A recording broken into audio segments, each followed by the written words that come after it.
গল্পতরু চ্যানেলে আপনাদের সাথে আছি আমি রাজ। পড়ছিলাম হুমায়ুন আহমেদের উপন্যাস নীল মানুষ। পড়ছি এর ৩য় পর্ব। উপন্যাসটি শুরুর আগে আপনাদেরকে একটি বিষয় সম্পর্কে জানাতে চাচ্ছি। সেটা হচ্ছে আমি একটা ইবুক লঞ্চ করেছি কয়েকদিন আগে। পবিত্র রমজান মাস উপলক্ষে এই ইবুকটি আমি লঞ্চ করেছি। পবিত্র কোরআন শরীফে যে সকল দোয়াগুলো আল্লাহ তাআলা উল্লেখ করেছেন সেগুলোকে সংকলন করে আমি এই বুকটি করেছি। এই বুকটির নাম আল্লাহর কাছে চাইতে শিখি। যেহেতু কোরআনে আল্লাহ তাআলা আমাদেরকে দোয়া শিক্ষা দিয়েছেন, সো আল্লাহর কাছে কিভাবে চাইতে হয় সেটা আল্লাহ তাআলা কোরআনেই শিখিয়েছেন। এই জন্যে আমি এই বুকটির নাম রেখেছি আল্লাহর কাছে চাইতে শিখি। আপনারা অনেকেই অনেক সময় আমাকে ফিনান্সিয়াল সাপোর্ট করতে চান, বাট আমি আসলে সেই সাপোর্টগুলো সরাসরি নেই না।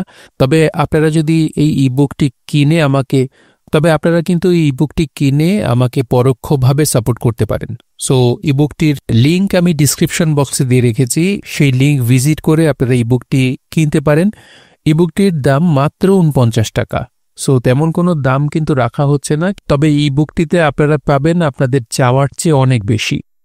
সো যারা আমাকে সাপোর্ট করতে চান, যারা আমার পাশে থাকতে চান, তারা অবশ্যই লিঙ্কটি ভিজিট করে একটি ইবুক কিনবেন, এই আশা করছি। অনেক বকবক করে ফেললাম, চলে যাচ্ছে উপন্যাসে। পড়ছি নীল মানুষ উপন্যাসের ৩য় পর্ব। হাসাহাসির শব্দে ফরহাদ উদ্দিনের ঘুম ভাঙল। তিনি অনুভব করলেন সারা বাড়িতে আজ তুমুল উত্তেজনা। মেয়েরা ছোটাছুটি করছে, একজন দরজায় ধাক্কা খেয়েছে, ব্যথা পেয়েও হাসছে। তুমুল আনন্দের মুহূর্তে শারীরিক ব্যথা বেদনাও আনন্দময় মনে হয়। বিরাট আনন্দের কিছু ঘটেছে। কি ঘটেছে তিনি অনুমান করার চেষ্টা করলেন। অনুমান করা গেল না। বালিশের নিচে রাখা হাতঘড়িতে সময় দেখলেন ১১:১০। তাঁর আটকে ওঠার কথা। অফিস শুরু হয় ৯টায়। কোনো কারণ ছাড়াই অফিস কামাই হল, কিন্তু তিনি আটকে উঠলেন না। যেভাবে শুয়েছিলেন সেইভাবেই শুয়ে রইলেন। মেয়েরা হাসছে, ছোটাছুটি করছে, শুনতে ভালো লাগছে। তবে শরীর ক্লান্ত। কাল সারা রাত জেগেছিলেন। রাত্রি জাগরণের ক্লান্তি এখনও কাটছে না। তবে একটা ভালো কাজ হয়েছে। সকালের আলোয় মনে হচ্ছে গত রাতটা জেগে কাটানোর কোনো কারণ ছিল না। ভুল বিষয় নিয়ে চিন্তাভাবনা। ইশতিয়াক সঞ্জুকে চিনে না, তিনি চেনেন। ফরহাদউদ্দিন বিছানা থেকে নেমে দরজা খুললেন। রাহেলা বারান্দায় বেতের চেয়ারে বসে চা খাচ্ছিলেন। তিনি চায়ের কাপ হাতে উঠে এলেন। রাহেলার মুখ হাসি হাসি। আনন্দময় যে ঘটনায় বাড়ির সবাই উল্লসিত, সে ঘটনায় রাহেলার ভূমিকা আছে। ঘটনাটা কি হতে পারে?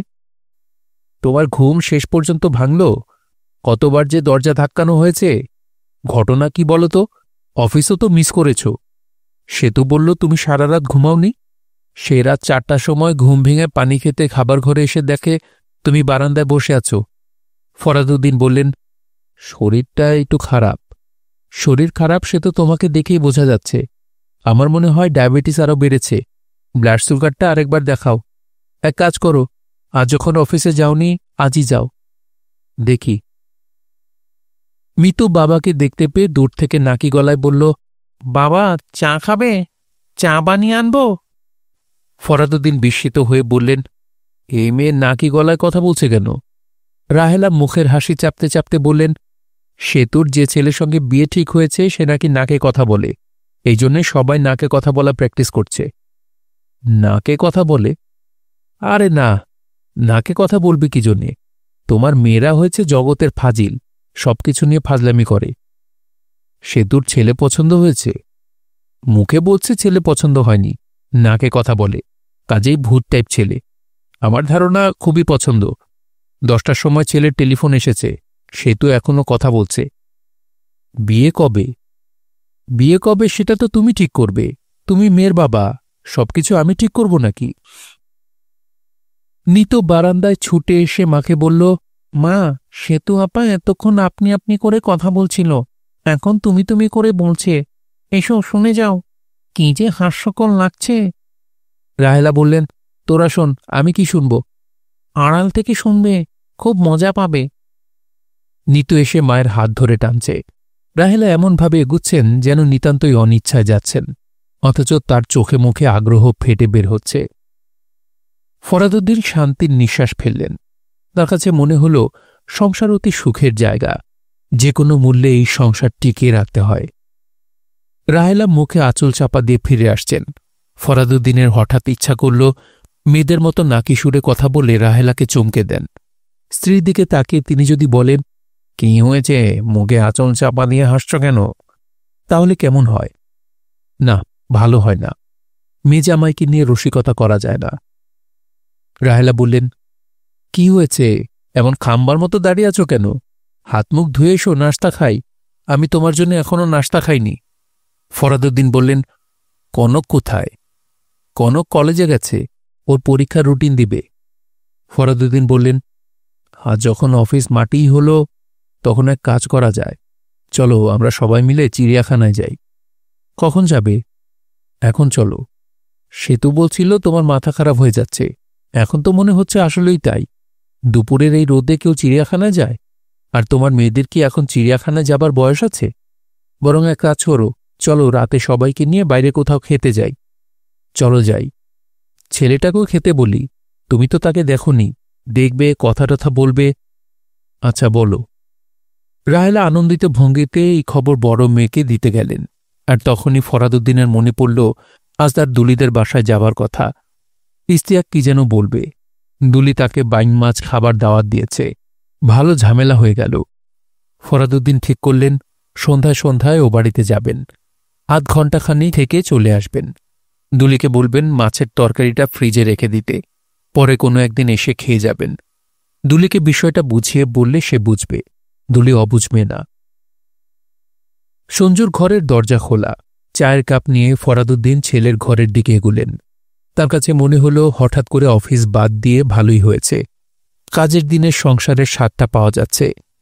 ছুটির দিনের সংসার একরকম, আবার কাজের দিনের সংসার আরেক রকম। কি করছিস সঞ্জু? বলতে বলতে ফরাদুদ্দিন ছেলের ঘরে ঢুকে পড়লেন। সঞ্জু সিগারেট টানছিল। জানলা দিয়ে সিগারেট ফেলে দিয়ে বাবার দিকে তাকাল। কিছু বলল না। তার হাতে কালো রঙের বড় একটা হ্যান্ডব্যাগ। সে হ্যান্ডব্যাগে কাপড় রাখছে। ফরাদুদ্দিনের সামান্য মন খারাপ হল। ছেলেটা আরাম করে সিগারেট খাচ্ছিল। বাবাকে দেখে ফেলে দিতে হল। যাচ্ছিস নাকি কোথাও? কোথায় যাচ্ছিস? কলকাতায় যাব। তোর তো ভাইভা বাকি আছে। ভাইবার এখনো ডেট হয়নি। হঠাৎ কলকাতা যাচ্ছিস কেন? সঞ্জু জবাব দিল না। ছেলেকে নিয়ে এই সমস্যা। একবার প্রশ্ন করলে জবাব পাওয়া যায় না। একই প্রশ্ন দুইবার তিনবার করতে হয়। তোর মামা বলছিল তোকে নিয়ে তার বাসায় যেতে, তোর সঙ্গে কি না কি জরুরি কথা। সঞ্জু বিরক্ত মুখে বলল, তোমাকে তো একবার বলেছি যাব না। আচ্ছা ঠিক আছে, যেতে না চাইলে যাবি না। কলকাতা কখন যাচ্ছিস? রাত 9টায় বাস ছাড়ে। টাকা পয়সা লাগবে? না। বিদেশে যাচ্ছিস, হাতে কিছু টাকা পয়সা তো থাকা দরকার। সঞ্জু জবাব দিল না। তার ব্যাগ গোছানো হয়ে গেছে। সে বাবার সামনের চেয়ারে বসল। টেবিলে পিরিচ দিয়ে ঢাকা চায়ের কাপ। সে চায়ে চুমুক দিল। পুরো ব্যাপারটা ফরাদুদ্দিন খুব আগ্রহ করে দেখলেন। পিরিচে ঢাকা চায়ের কাপ আগে চোখে পড়েনি। বাপ ছেলে দুজনে একসঙ্গে চা খাচ্ছে। এই ব্যাপারটা তার ভালো লাগছে। ফরাদুদ্দিন খুশি খুশি গলায় বললেন, তোর বেড়াতে ভালো লাগে? সঞ্জু জবাব দিল না। বাবার দিকে তাকালও না। মাথা নিচু করে চায়ের কাপে চুমুক দিতে লাগল। ফরাদুদ্দিন আনন্দিত গলায় বললেন, বেড়ানোর শখ ছিল আমার বন্ধু বদরুলের। সারাক্ষণ নানান প্ল্যান প্রোগ্রাম। অমুক জায়গায় যাবে, তমুক জায়গায় যাবে। একবার তো তার পাল্লায় পড়ে বিনা পাসপোর্টে আগরতলা চলে যাচ্ছিলাম। ত্রিপুরার মহারাজার বাড়ি দেখবে। সে এক ইতিহাস। ফরাদুদ্দিন দীর্ঘ ইতিহাস বলতে পারলেন না। সঞ্জু তার আগেই উঠে দাঁড়াল। চাপা গলায় বলল, আমি এখন বেরোব। তোর কলকাতা রওনা হবার আগে আমার সঙ্গে দেখা হবে না? আমাকে আবার সন্ধ্যায় সন্ধ্যায় ইশতিয়াকের ওখানে যেতে হবে। দুলি আমার জন্য বাইং মাছ রান্না করবে। দুলিদের ওখানে খাওয়া যাবে না। রাতে বাসার সবাই বাইরে খেতে যাচ্ছে। তুই থাকলে ভালো হতো। পারিবারিক অনুষ্ঠানে সবাই উপস্থিত থাকা দরকার। চায়ের কাপ হাতে ফরাদুদ্দিন উঠে দাঁড়ালেন। সঞ্জু মনে হয় বিরক্ত হচ্ছে। তিনি ঘরে বসে আছেন বলে সে বের হতে পারছে না। সে বাইরে গেলে ঘর তালা দিয়ে যায়। সঞ্জু বলল, বাবা, কলকাতা থেকে তোমার জন্য কি আনব? ফরাদুদ্দিনের মনটা আনন্দে ভরে গেল। ছেলে এখনো বাইরে যায়নি, কিন্তু চিন্তাভাবনা শুরু করেছে কার জন্যে কি আনবে। এরই নাম মায়া। মানুষ যেখানেই থাকুক তার মন পড়ে থাকে সংসারে। ফরাদুদ্দিন গাঢ় স্বরে বললেন, কিছু আনতে হবে না রে বেটা, তুই ভালো মতো থাকিস, রোদে বেশি ঘোরাঘুরি করবি না। কলকাতা শহরের রোদ খুবই কড়া, 1 ঘন্টায় চামড়া কালো করে ফেলে। আমাদের অফিসের হাবিবুর রহমান সাহেবের কাছে শুনেছি। সারাটা দিন ফরাদুদ্দিনের খুব আনন্দে কাটল। তাড়াহুড়া করে পত্রিকা পড়তে হল না। আরাম করে বিছানায় আতশোয়া হয়ে পত্রিকা পড়লেন। আজকাল সব পত্রিকার সঙ্গেই একটা করে ম্যাগাজিন থাকে। ম্যাগাজিন পড়েও আনন্দ পেলেন। একটু পরপর কনক এসে জিজ্ঞেস করছে, চাচাজি চা খাবেন? তিনি চা খান না, তারপরেও দুপুর 12টার মধ্যে 3 কাপ চা খেয়ে ফেললেন। কনক মেয়েটা অন্যদের মতো না, সে চায়ের কাপ রেখেই চলে যায় না। যতক্ষণ চা খাওয়া না হয় ততক্ষণ দাঁড়িয়ে থাকে। তখন তার সঙ্গে গল্পগুজব করা যায়। কনকের এই স্বভাবটা আগে লক্ষ্য করলে তিনি ঘন ঘন চা দিতে বলতেন। ফরাদুদ্দিন চা খেতে খেতে অনেক গল্প করলেন। সব গল্পই সামান্য উদ্দেশ্যমূলক, আকার ইঙ্গিতে সঞ্জুর প্রশংসা। এই মেয়েটার মন সঞ্জুর প্রতি কৌতূহলী করার সূক্ষ্ম চেষ্টা। বুঝলে মা, সঞ্জুর সঙ্গে তোমার স্বভাবের বেশ কিছু মিল আছে। মিলগুলো তুমি লক্ষ্য করেছ? না। একজন মানুষের সঙ্গে আরেকজন মানুষের মিল অমিল লক্ষ্য করতে হয়, এতে অনেক কিছু শেখা যায়। সঞ্জুর সঙ্গে তোমার মিলগুলো হলো, সঞ্জু কথা কম বলে, তুমিও কথা কম বলো। সঞ্জু শান্ত, তুমিও শান্ত। সঞ্জুর সঙ্গে তোমার বাবারও বেশ কিছু মিল আছে। সঞ্জু বেড়াতে পছন্দ করে, তোমার বাবাও বেড়াতে পছন্দ করত। আজ এখানে কাল ওখানে। তোমার বাবার পাল্লায় পড়ে একবার যে পাসপোর্ট ছাড়া প্রায় আগরতলা চলে গিয়েছিলাম, সেই গল্প বলেছি? না, গল্প না, যাকে বলে ইতিহাস। প্রথম গেলাম ব্রাহ্মণবাড়িয়া। বদরুল করল কি, ব্রাহ্মণবাড়িয়া থানা থেকে আমার আর তার নামে 2টা পারমিট বের করল। সেখানে লেখা আমাদের দুজনের 2টা গাই গরু সীমান্ত অতিক্রম করে চলে গেছে। গরু 2টা খুঁজে আনার জন্য সকাল থেকে সন্ধ্যা পর্যন্ত সীমান্তের ওপারে থাকার পারমিট। স্থানীয় ভাষায় এর নাম গরু পাসপোর্ট। আমার তো সাহস কম। আমি বদরুলকে বললাম, গরু পাসপোর্ট নিয়ে আমি যাব না। বদরুল রাগ করে আমাকে ফেলে একাই চলে গেল। তার চলে আসার কথা সন্ধ্যার মধ্যে, ফিরল 8 দিন পরে। সে ত্রিপুরার মহারাজার বাড়ি, নীরমহল, আরও কী সব হাবিজাবি দেখে এসেছে। এদিকে টেনশনে আমার প্রথম হয়েছে ডায়রিয়া, তারপর হয়ে গেল রক্তামাশা। সঞ্জুরও এরকম অভ্যাস আছে। কাউকে কিছু না বলে বন্ধুর বাড়িতে বেড়াতে চলে গেল। একবার 6 দিন তার কোনো খোঁজ খবর নেই। দরজা তালা বন্ধ করে চলে গেছে, কাউকে কিছু বলেও যায়নি। সেবারও টেনশনে আমার ডায়রিয়া হয়ে গেল। ডায়রিয়া থেকে রক্তামাশা, এই আমার এক সমস্যা। দুপুরে খাবার পর ফরাদুদ্দিন খুবই আরাম করে ঘুমুলেন। ঘুম ভাঙল সন্ধ্যায় সন্ধ্যায়। চাইনিজ রেস্টুরেন্টে তাদের খাবার কথা রাত 9টায়। হাতে সময় আছে। তিনি ইশতিয়াকের সঙ্গে দেখা করতে গেলেন। এখন বাজে 6টা, যেতে আসতে 1 ঘন্টা। তিনি থাকবেন 8 ঘন্টা, 7:30টার মধ্যে ফিরে আসবেন। ঘর থেকে বেরুবার মুখে রাহেলার সঙ্গে দেখা। রাহেলা অবাক হয়ে বললেন, এখন বের হচ্ছ কোথায়? রাতের দাওয়াতের কথা মনে আছে? ফরাদুদ্দিন হাসি মুখে বললেন, মনে আছে, 7:30টার মধ্যে ফিরব। রাস্তায় যদি বেলি ফুলের মালা পাও আমার জন্য নিয়ে এসো। বেলি ফুল পাওয়া যাচ্ছে, এখন পর্যন্ত আমি চোখে দেখলাম না। ফরাদুদ্দিন বললেন, তুমি আগেও বলেছিলে, মনে ছিল না। আজ অবশ্যই নিয়ে আসব। ইশতিয়াক বিস্মিত হয়ে বলল, আপনাকে বলেছিলাম সঞ্জুকে নিয়ে আসতে। ও কোথায়? ও গেছে কলকাতায়। বিকেল 5টায় ফ্লাইট, 4টায় ছিল রিপোর্টিং। আমি ঠিক করে রেখেছিলাম ওকে এয়ারপোর্টে তুলে দিয়ে আসব, যত কাছেই হোক বিদেশ যাত্রা। আসবে কবে? আসবে কবে তা তো জানি না, তবে বেশি দিন থাকবে না। তার ভাইভা বাকি আছে। পড়াশোনার ব্যাপারে এই ছেলে আবার খুবই সিরিয়াস। ইশতিয়াকের ভুরু কুঁচকে আছে। মানুষটাকে সামান্য বিরক্ত মনে হচ্ছে। ফরাদুদ্দিন ইশতিয়াকের বিরক্তির কারণ ধরতে পারছেন না। সঞ্জুকে আনা হয়নি, বিরক্তি কি এই কারণেই? আজ আসেনি, অন্য আরেকদিন আসবে। ইশতিয়াক পকেট থেকে সিগারেটের প্যাকেট বের করতে করতে বলল, দুলাভাই, আপনাকে এত খুশি খুশি লাগছে কেন? মনে হচ্ছে আপনি খুবই আনন্দিত। আমি বেশিরভাগ সময় আনন্দেই থাকি। অফিসেও এখন ঝামেলা কম। ও আচ্ছা, তোমাকে বলতে ভুলে গেছি, আমার 2 নম্বর মেয়েটার বিয়ে ঠিক হয়ে গেছে। ছেলের সবই ভালো, একটু বোধহয় নাকে কথা বলে। এটা কোনো সমস্যা না। মেয়ের ছেলেকে পছন্দ, এটাই বড় কথা। ভালো তো। আমার অবশ্যই ইচ্ছা ছিল প্রথমে সঞ্জুর বিয়ে দিয়ে ঘরে বউ আনব, তারপর মেয়ে বিয়ে দেব। সেটা আর হল না। সঞ্জুর চাকরি বাকরি ঠিক না করলে তার বিয়ে দেয়া ঠিক না। তুমি কি বলো? ইশতিয়াক জবাব না দিয়ে আরেকটা সিগারেট ধরাল। ফরাদউদ্দিন তাকিয়ে থাকলেন। তিনি তার সামনে বসে থাকা গম্ভীর চেহারার এই মানুষটাকে ছোটবেলায় দেখেছেন। লাজুক ধরনের ছেলে ছিল। একবার তাকে এসে বলল, দুলাভাই, দড়ি কাটার একটা ম্যাজিক দেখবেন? দড়ি কেটে জোড়া লাগিয়ে দেব। তিনি হ্যাঁ বলার আগেই সে দড়ি কেটে জোড়া লাগিয়ে ফেলল। তিনি মুগ্ধ হয়ে গেলেন। এরকম আশ্চর্য ম্যাজিক তিনি জীবনে কমই দেখেছেন। সে ছেলে আজ গম্ভীর মুখে সামনে বসে আছে, একটার পর একটা সিগারেট টানছে। পুলিশের বড় অফিসার ভাবটা চেহারাতে চলে এসেছে, কারণ ফরাদউদ্দিনের তাকিয়ে থাকতে কেমন যেন ভয় ভয় লাগছে। অথচ ভয় লাগার কিছু নেই। ইশতিয়াক তার ঘনিষ্ঠ আত্মীয়, অনেকদিন যোগাযোগ নেই, তাতে কি হয়েছে? আত্মীয় মানে আত্মীয়। ইশতিয়াকের পরনে পুলিশের পোশাকও নেই যে ভয় লাগবে। লুঙ্গির ওপর একটা গেঞ্জি পরেছে। পুলিশের অফিসার লুঙ্গি পরে বসে আছে, ভাবতে জানি কেমন লাগছে। ইশতিয়াক সিগারেট ধরাতে ধরাতে বলল, সঞ্জু যে বিরাট এক ঝামেলায় জড়িয়ে গেছে, এটা বলার জন্যেই তাকে নিয়ে আসতে বলেছিলাম। সঞ্জুর এক বন্ধু, তার নাম টগর, সে পুলিশের কাছে স্টেটমেন্ট দিয়েছে। সেখানে সঞ্জুর নাম আছে। ফরাদউদ্দিন বললেন, হাসনাত সাহেবকে নিয়ে কোনো ঝামেলা?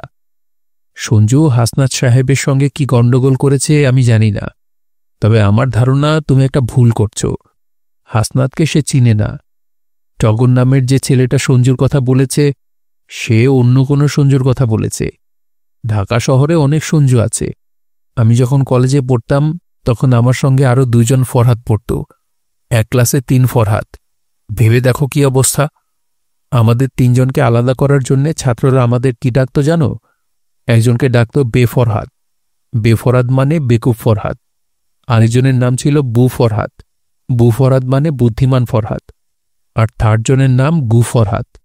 ওর মুখ থেকে খুব দুর্গন্ধ আসত বলে ওর নাম হয়ে গেল গু ফরহাদ।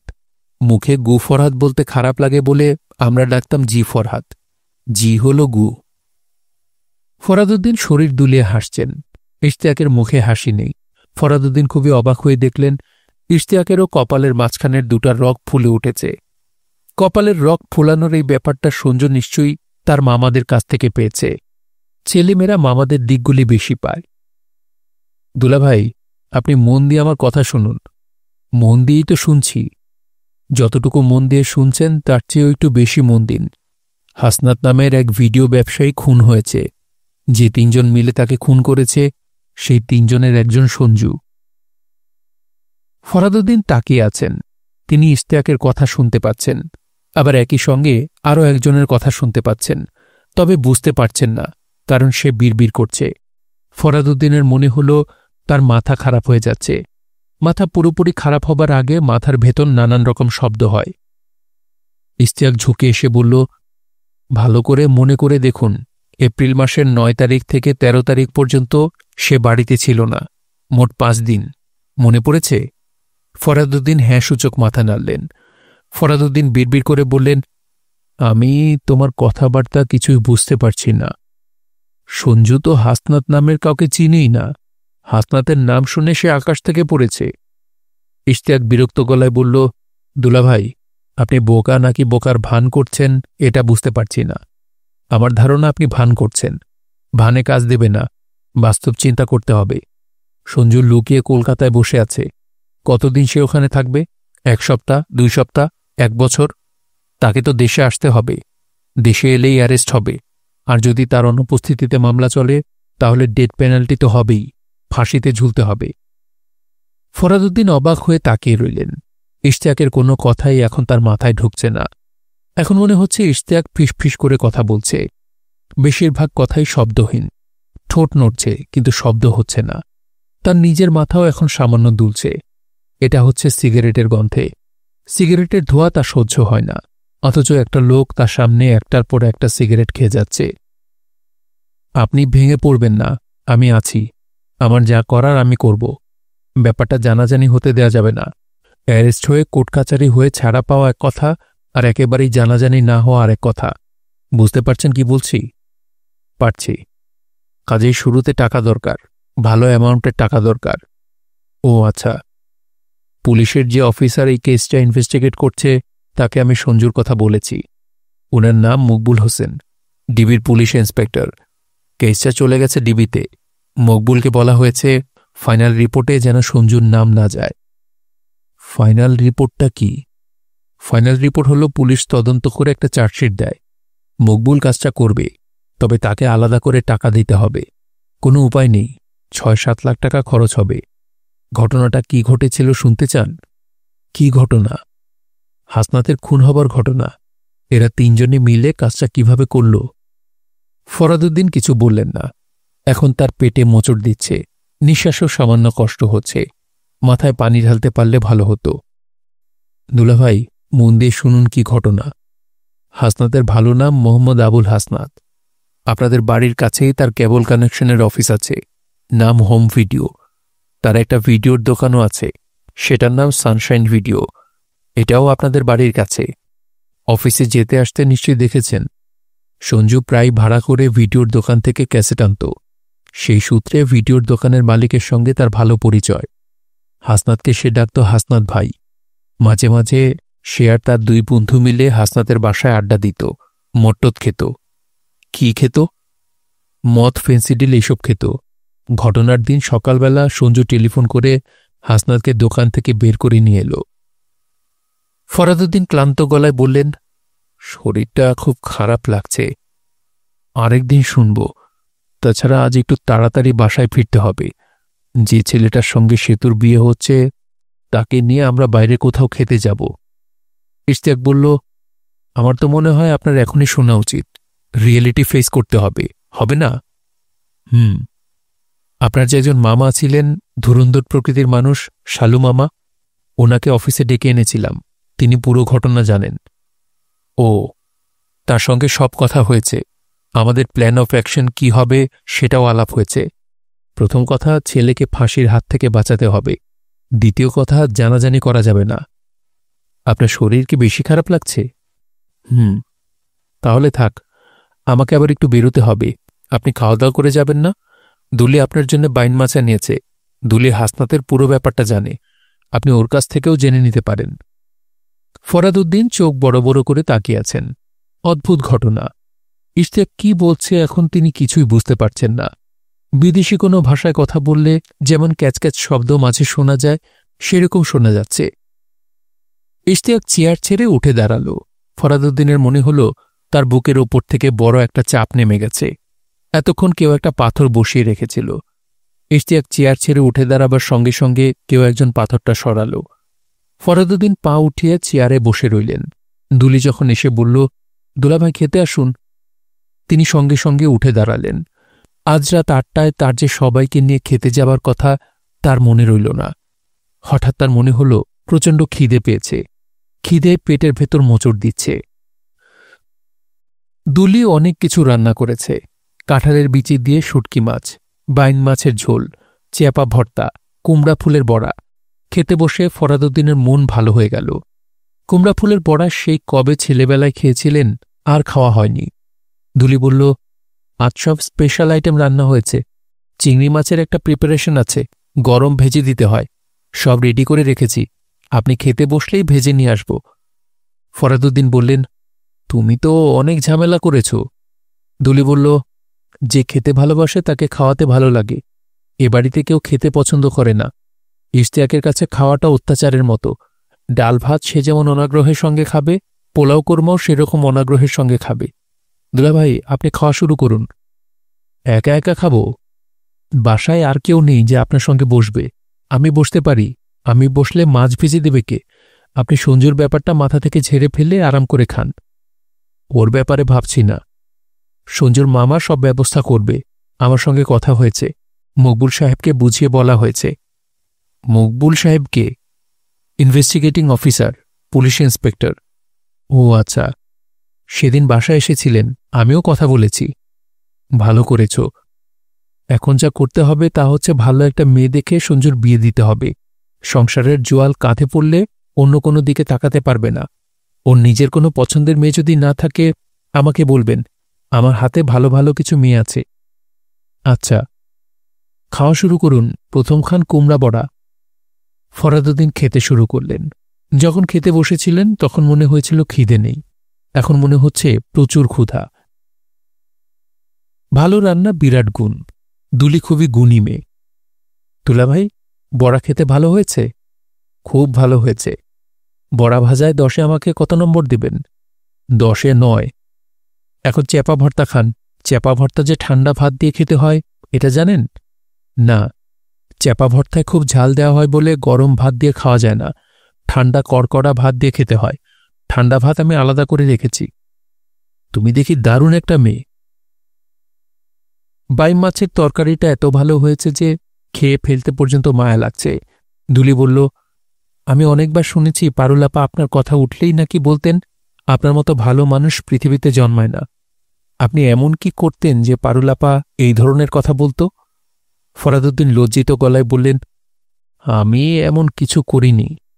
শুধু শুধু তো একজনের সম্পর্কে এমন কথা বলা হয় না, নিশ্চয়ই কিছু করেছেন। কিছু করলেও আমি জানি না। আমি বোকা মানুষ। বোকা মানুষ কোনো কাজ ভেবেচিন্তে করে না। আপনি কি নিজেকে বোকা ভাবেন? ভাবাভাবের কিছু নাই, আমি বোকা। আপনার বাইম মাছ রান্না অসাধারণ হয়েছে। দুলি বিস্মিত হয়ে বলল, আমাকে হঠাৎ আপনি করে বলছেন কেন?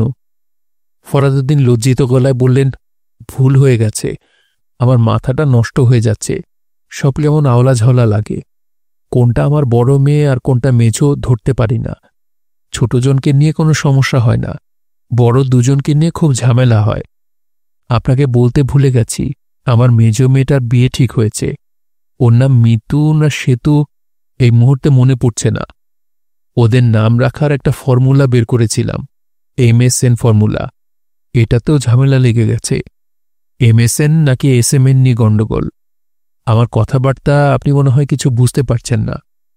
না, বোঝার কথাও না। আজ খাওয়াটা অতিরিক্ত হয়ে গেছে, হাঁসফাঁস লাগছে। আপনাদের ঘরে পান আছে? পান থাকলে একটা পান খাবো, না থাকলে অসুবিধা নেই, দোকান থেকে কিনে নেব। ফরাদুদ্দিন খাওয়া বন্ধ করে হড়বড় করে কথা বলেই যাচ্ছেন। দুলি চিন্তিত মুখে তাকিয়ে আছে। খাওয়া বেশি হয়েছে তো, এই জন্যে আজ অনেকক্ষণ হাঁটাহাঁটি করতে হবে। শরীরের ক্যালোরি হেঁটে পুড়িয়ে ফেলতে হবে। এখান থেকে সরাসরি হেঁটে বাসায় যাব, এতেও কাজ হবে না, আরও হাঁটা দরকার। দুলি বলল, আপনি হাত ধুয়ে ফেলুন, প্লেটের উপরেই হাত ধুয়ে ফেলুন, বেসিনে যাবার দরকার নেই। হাত ধুয়ে বিছানায় শুয়ে কিছুক্ষণ বিশ্রাম করুন, আমি পান আনিয়ে দিচ্ছি। পানি কি আপনি জর্দা খান? না, জর্দা খাই না, তবে আজ একটু খেয়ে দেখি। এক কাজ করো, পান যখন আনাচ্ছ সেই সঙ্গে একটা সিগারেটও আনাও। খেয়ে দেখি একটা সিগারেট। ইউনিভার্সিটিতে পড়ার সময় প্রতি মাসে হলে ফিস্ট হতো। ফিস্টের দিন আমি আর বদরুল একটা সিগারেট কিনতাম, ভাগাভাগি করে খেতাম। আমি 3-4টা টান দিয়ে তাকে দিতাম, সেও কয়েকটা টান দিয়ে আমাকে দিত।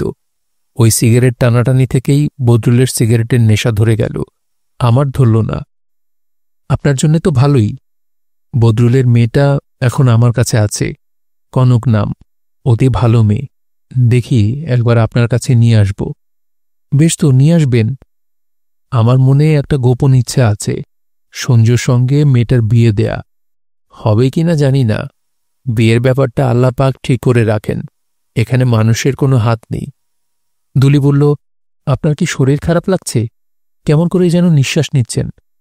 ফরাদুদ্দিন ক্লান্ত গলায় বললেন, শরীরটা একটু খারাপ লাগছে, বেশি খেয়ে ফেলেছি, এই জন্যে বোধ হয় বমি আসছে।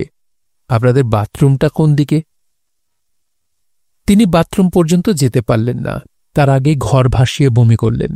ফরাদুদ্দিনের দৃশ্যমান পৃথিবী দুলছে, ঘরটা ঘুরছে, দুলি ঘুরছে, খাবার টেবিল ঘুরছে। তিনি ঘূর্ণমান ঘরের দিকে একবার করে তাকাচ্ছেন আর বমি করছেন। তিনি কোথায় শুয়ে আছেন? নিজের বাড়িতে নাকি এটা হাসপাতাল? নিজের বাড়ির এক ধরনের গন্ধ থাকে, গায়ের ঘামের গন্ধের মতো আপন আপন গন্ধ।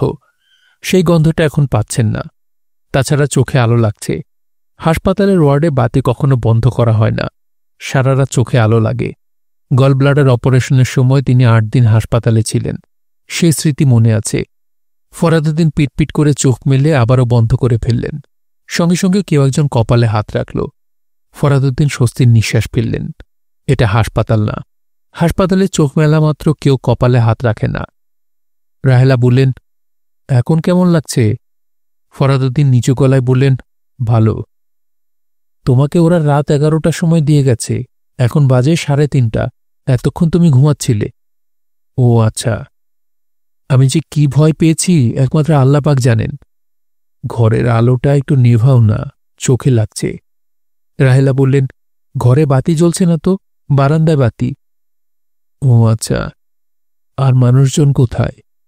সবাই জেগে আছে। আমি এ ঘরে আসতে নিষেধ করেছি। ডাক্তার বলে দিয়েছে কেউ যেন তোমাকে ডিস্টার্ব না করে। ও আচ্ছা। এখন কি শরীরটা ভালো লাগছে? কিছু খাবে? খুব ঠান্ডা এক গ্লাস পানি খাবো। রাহেলা পানি আনার জন্য উঠে গেলেন। দরজায় মিতু, সেতু, নিতু আর কনক উকিঝুঁকি দিচ্ছে। কেউ ঘরে ঢুকছে না। সেতু বলল, ভালো আছো বাবা? ফরাদুদ্দিন বললেন, ভালো আছি রে মা। তুমি সবাইকে ভয় দেখাতে এত পছন্দ করো কেন বলো তো বাবা? ভয়ে আমার সর্দি লেগে গেছে। ফরাদুদ্দিন আনন্দে হেসে ফেললেন। এই মেয়েটা এত সুন্দর করে কথা বলে, না হেসে পারা যায় না। ভয়ে আবার কারোর সর্দি লাগে নাকি? রাহেলা পানির গ্লাস নিয়ে ঢুকলেন। মেয়েরা দরজা থেকে সরে গেল। রাহেলা বললেন, চায়ের চামচ দিয়ে পানি মুখে দিয়ে দেব? ফরাদুদ্দিন উঠে বসতে বসতে বললেন, আরে না, আমি ভালো আছি। এখন শরীরটা ঝরঝরে লাগছে। তিনি তৃপ্তি করে গ্লাসের পুরো পানি শেষ করলেন। রাহেলা বললেন, তুমি আজ যে আমাদের কি বিপদে ফেলেছ। আমরা সবাই সেজেগুজে বসে আছি, তোমার দেখা নেই। তুমি কোথায় গিয়েছ তাও জানি না। রাত 9টা বেজে গেল। ওই ছেলে রেস্টুরেন্টে একা বসে আছে। একটু পরপর সেখান থেকে টেলিফোন করছে। শেষে তোমাকে ছাড়াই চলে গেলাম। খুব ভালো করেছ। সেখানে গিয়ে আমি পড়লাম লজ্জায়। ওই ছেলে কিছুতেই বিল দিতে দিবে না। সে যে শুধু খাবারের বিল দিল তা না, প্রত্যেকের জন্য আলাদা আলাদা গিফট। আমার জন্যে শাড়ি, তোমার জন্য পাঞ্জাবি, প্রত্যেক মেয়ের জন্য একটা করে শাড়ি। কোনোটাই এলেবেলে না, দামি জিনিস। ছেলের খরচের হাত বেশ ভালো। ফরাদুদ্দিন হাসলেন। রাহেলা বললেন, ছেলের এই দিকটা আমার খুব পছন্দ হয়েছে। খরুচে ছেলে, কাউটা না। কাউটা জিনিসটা কি? কাউটা হলো কৃপণ। মেয়েরা সবাই খুবই আনন্দ করেছে। আর সেতু কি করেছে এটা শোনো। সে বলল, আপনি সবার জন্য গিফট এনেছেন, আমার ভাইয়ার গিফট কোথায়? ওর জন্যে গিফট আনেননি সেটা তো দেখতেই পাচ্ছি। এক কাজ করুন, ক্যাশ টাকা দিয়ে দিন, আমার পছন্দ মতো কিনে নেব। আর আমাদের কাছের মেয়ে আছে, সে বাদ পড়বে কেন? বুঝে দেখো তোমার মেয়ের অবস্থা। ফরাদুদ্দিন হাসছেন। রাহেলা বললেন, হাসবে না, রাগে আমার গা জ্বলে যাচ্ছে। ফরাদুদ্দিন বললেন, তোমাকে দেখে মনে হচ্ছে তুমি খুবই খুশি, খুবই আনন্দিত। আনন্দিতই ছিলাম। বাসায় এসে দেখি তুমি বিছানায় আধমরা হয়ে পড়ে আছো। কাজের মেয়েটা বলল, একজন মহিলা এসে গাড়ি করে তোমাকে নামিয়ে দিয়ে গেছেন। মহিলা বলে গেছেন তোমার শরীর সামান্য খারাপ। ডাক্তার দেখানো হয়েছে। ডাক্তার তোমাকে ঘুমের ওষুধ দিয়েছেন এবং বলেছেন যেন তোমাকে জাগানো না হয়। ভদ্রমহিলা কে? তুমি কোথায় গিয়েছিলে? ফরাদুদ্দিন জবাব দিলেন না। রাহেলা বললেন, তোমার কি খিদে পেয়েছে? কিছু খাবে? তোমার জন্য খাবার রেস্টুরেন্ট থেকে নিয়ে এসেছি। ফরাদুদ্দিন বললেন, আমি কিছু খাব না। রাহেলা বললেন, তুমি চোখ বন্ধ করে শুয়ে থাকো, আমি মাথায় হাত বুলিয়ে ঘুম পাড়িয়ে দিচ্ছি। তিনি শুয়ে পড়লেন। তার একটু শীত লাগছে। ফ্যানের স্পিড একটু কমিয়ে দিলে ভালো হতো, কিন্তু এই কথাটা রাহেলাকে বলতে ইচ্ছা করছে না। রাহেলা কপালে হাত বুলিয়ে দিচ্ছেন। তার খুবই ভালো লাগছে। রাহেলা বললেন, তোমাকে একটা কথা বলতে ভুলে যাই। তোমার ওই মামা, শালু মামা, কয়েকবার টেলিফোন করেছেন। তোমাকে তার নাকি কি বিশেষ দরকার। কি দরকার বলো তো? জানি না। রাহেলা ছোট্ট নিঃশ্বাস ফেলে বললেন, তুমি আমার কাছে অনেক কিছু গোপন করো। এটা আমার ভালো লাগে না। কারো কাছে কোনো কিছু গোপন করার অর্থ তাকে অবিশ্বাস করা। দীর্ঘদিন তোমার সঙ্গে জীবনযাপন করেও তোমার বিশ্বাস অর্জন করতে পারিনি। এটা খুবই দুঃখের ব্যাপার। রাহেলা বললেন, আজ সন্ধ্যায় তুমি কোথায় গিয়েছিলে? ফরাদুদ্দিন জবাব দিলেন না।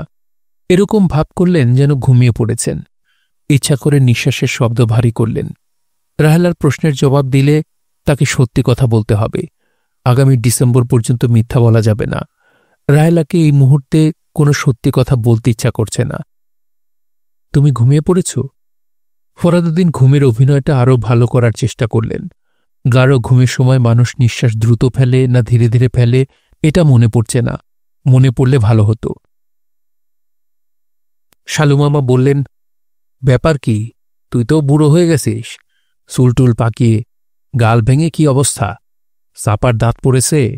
সাপার দাঁত না পড়লে তো গাল ভাঙার কথা না।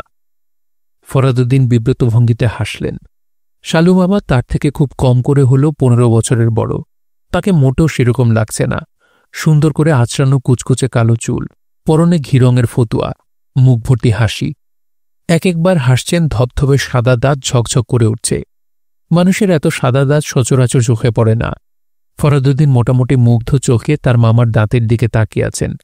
শালুমামা বললেন, কলপ দিস না কেন? আমাকে দেখ, ইয়াং ভাব এখনো কিছুটা আছে না? দাঁতগুলি নকল, কিন্তু বোঝার কোনো উপায় নেই। মাসে 2 বার কলপ দিই, একবার ফেসিয়াল করাই। ভালো একটা পার্লার আমার পরিচিত আছে, এরা খুবই যত্ন করে কাজটা করে। ফেসিয়াল কখনো করেছিস? জি না। এটা মুখের একটা মেসেজ। ক্রিম টিম মাখিয়ে কিছুক্ষণ ডলাডলি করে, স্টিম দেয়, এতে মুখের চামড়া ভালো হয়।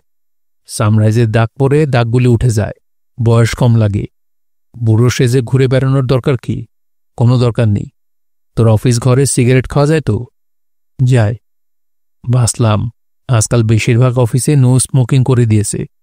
অফিসের কারোর সঙ্গে দেখা করতে গেলে দম বন্ধ করে মরে যাবার জোগাড় হয়। একটা জিনিস এরা বোঝে না, রাস্তায় 1 ঘন্টা গাড়ির ধোঁয়া খাওয়া 10 প্যাকেট সিগারেট খাওয়ার সমান। ঠিক বলেছি না? জি।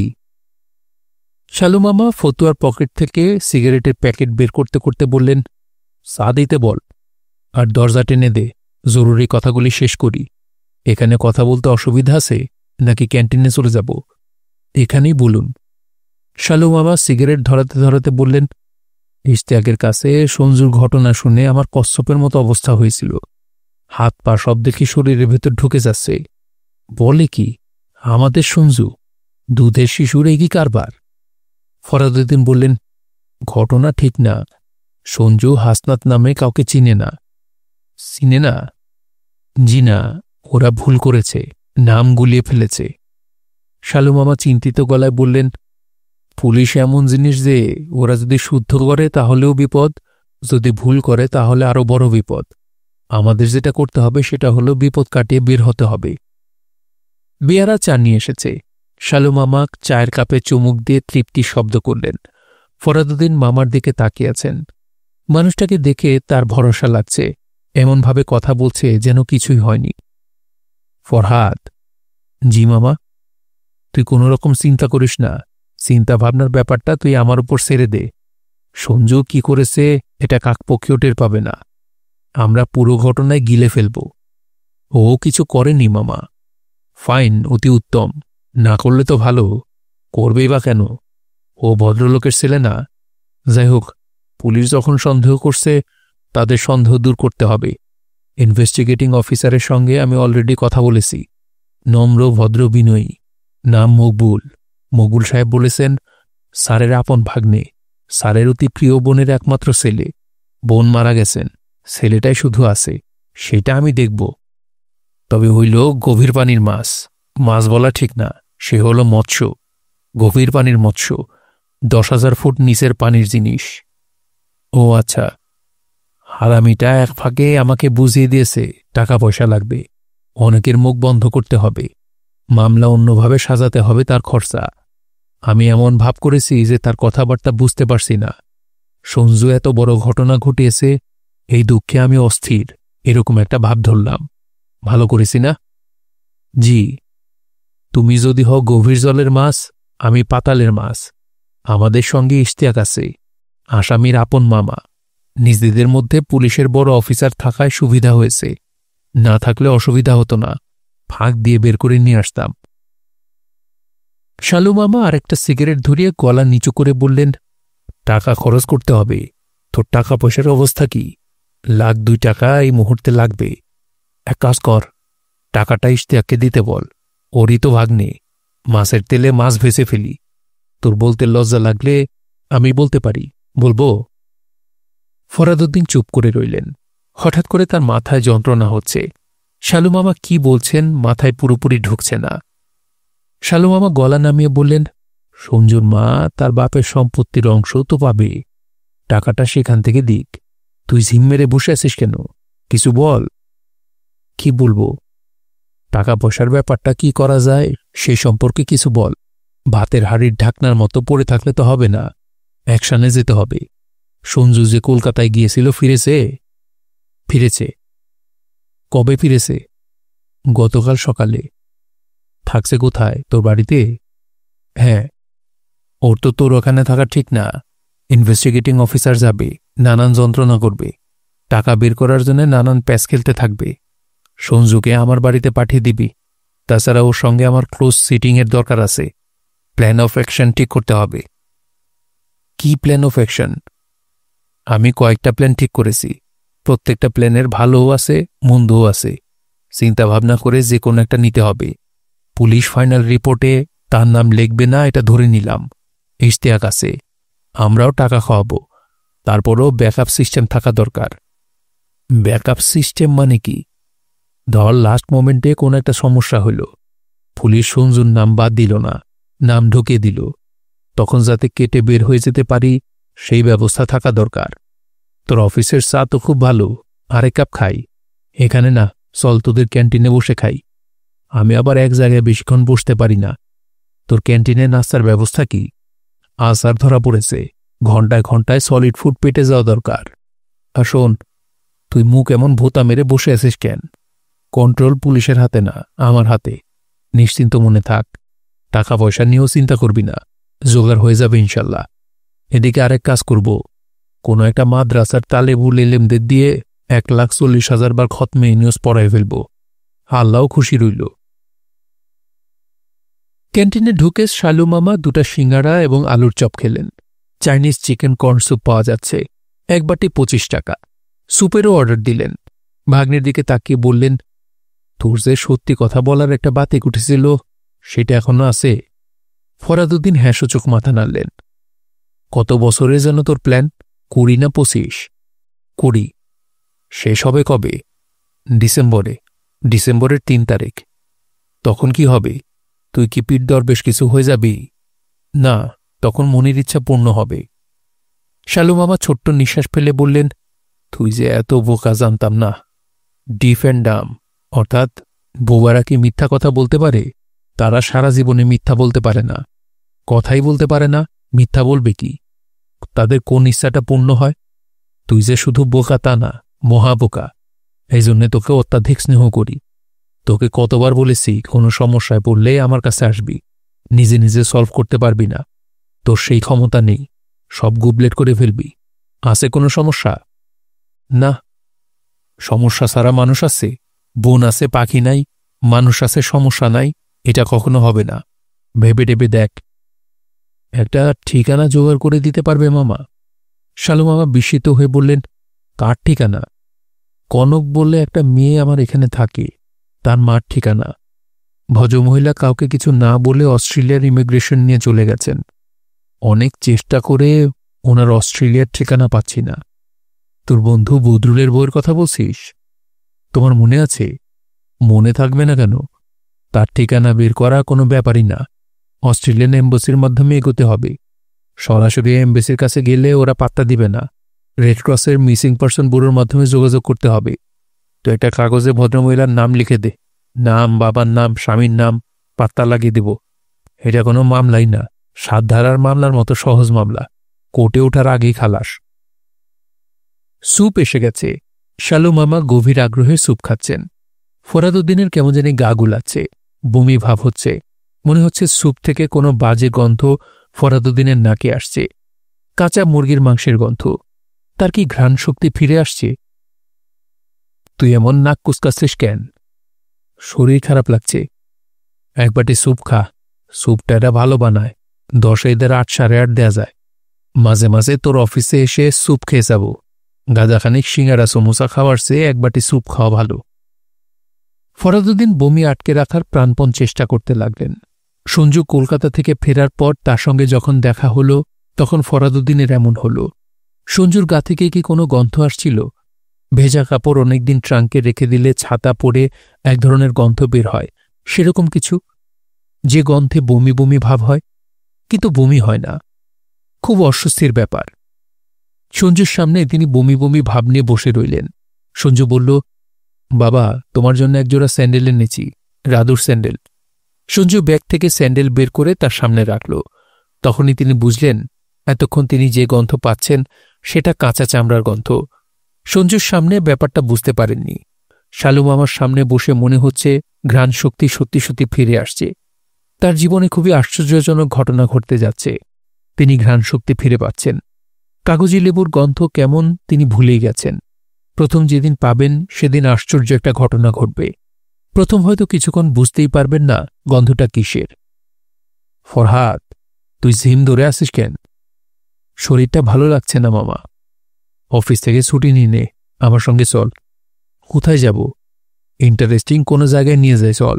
বাসা অফিস, অফিস বাসা করে তোর জীবনটা শেষ করে দিলি। শরীরের আর দোষ কি? শরীর আনন্দ চায়, উত্তেজনা চায়। মদ খেয়েছিস কখনো? জি না। কি আশ্চর্য কথা! একটা জীবন পার করে দিলি জিনিসটা শেখে না দেখেই। সারা পৃথিবীর মানুষ এই জিনিস খাচ্ছে। মদের ব্যবসা হলো কোটি কোটি ডলারের ব্যবসা। সেই জিনিস এক ঢোক খাবি না? আমার সঙ্গে চল, আমার এক বন্ধুর বাড়িতে। গান বাজনা শুনবি, ইচ্ছা হলে একটু একটু বিয়ার টিয়ার খাবি। বিয়ার মদের মধ্যে পড়ে না, বিয়ার খেলে দোষ নাই। সঞ্জুর ব্যাপারটা মাথা থেকে দূর করার জন্যও এটা দরকার, মাইন্ড রিল্যাক্সেশন। মামা থাক। আচ্ছা থাক। সঞ্জু যে কলকাতা থেকে ফিরেছে, তার আচার ব্যবহারে কোনো পরিবর্তন দেখেছিস? না। শক্ত ছেলে, ভেরি টাফ। গাইডেন্সের অভাবে পিছলে পড়ে গেছে। টেনে তুললেও লাভ হবে না, আবার পড়ে যাবে। ফরাদুদ্দিন বললেন, মামা, ও হাসনাত নামের কাউকে চিনে না। আমি মিথ্যা কথা বলছি না মামা, তুমি তো জানো আমি মিথ্যা বলি না। তুই অবশ্যই সত্যি কথা বলছিস, সত্য কথা বলার সাধনা করছিস। সত্যি কথা তো তোকে বলতেই হবে। তোর ছেলে তো আর সেরকম কোনো সাধনা করছে না, ও মিথ্যা বলছে। মানুষ যে মারে তার কাছে মিথ্যা কিছু না। ফরাদুদ্দিন আতঙ্কিত গলায় বললেন, তুমি কি বলছো মামা? ও মানুষ কিভাবে মারবে? আচ্ছা যা, মারে নাই, হাসনাতকে কোলে বসিয়ে গালে চুমু দিয়েছে। এটা ভেবে যদি মনে শান্তি পাস তাহলে তাই ভাব। মনে শান্তি পাওয়া দিয়ে কথা। মামা, এরকম করে কথা বলবে না। সঞ্জু তোমার ছেলে না, তুমি তাকে চিনবে না। আমার ছেলে, আমি চিনি। শালু মামা গম্ভীর গলায় বললেন, মানুষ নিজেকেই চিনে না, সে তার ছেলেকে চিনবে কিভাবে? রবি ঠাকুরের বিখ্যাত গান আছে না, চিনি গো চিনি তোমারে ওগো বিদেশিনী। ভুল গান। গানটা হওয়া উচিত, চিনি না তোমারে ওগো বিদেশিনী। ফরাদ চল, তোর ঘরে আবার যাই। কয়টা টেলিফোন করি, দেখি কনকের মার ঠিকানা বের করা যায় কিনা। সময় নষ্ট করা ঠিক না, টাইম ইজ মানি। শালু মামা উঠে দাঁড়াতে দাঁড়াতে বললেন, সঞ্জুর ওজন কি 5-6 কেজি বেড়েছে? ওজন বাড়ার কথা। ফরাদুদ্দিন বললেন, ওজন বাড়বে কেন? মানুষ খুন করার পর খুনির ওজন বাড়তে থাকে, 8-10 কেজি পর্যন্ত বাড়ে। পরীক্ষিত সত্য। কেন বাড়ে জানি না, ব্যাপারটা রহস্যময়। শুনছিলেন হুমায়ুন আহমেদের উপন্যাস নীল মানুষ। পড়ছিলাম এর 3য় পর্ব। উপন্যাসটি আপনাদের কাছে কেমন লাগছে তা অবশ্যই কমেন্ট করে আমাদেরকে জানাতে পারেন। ভালো লাগলে একটি লাইক করবেন, চাইলে শেয়ার করে অন্যকে শোনার সুযোগ করে দিতে পারেন। সবাই ভালো থাকবেন, সুস্থ থাকবেন এবং গল্পতরুর সঙ্গে থাকবেন। ধন্যবাদ।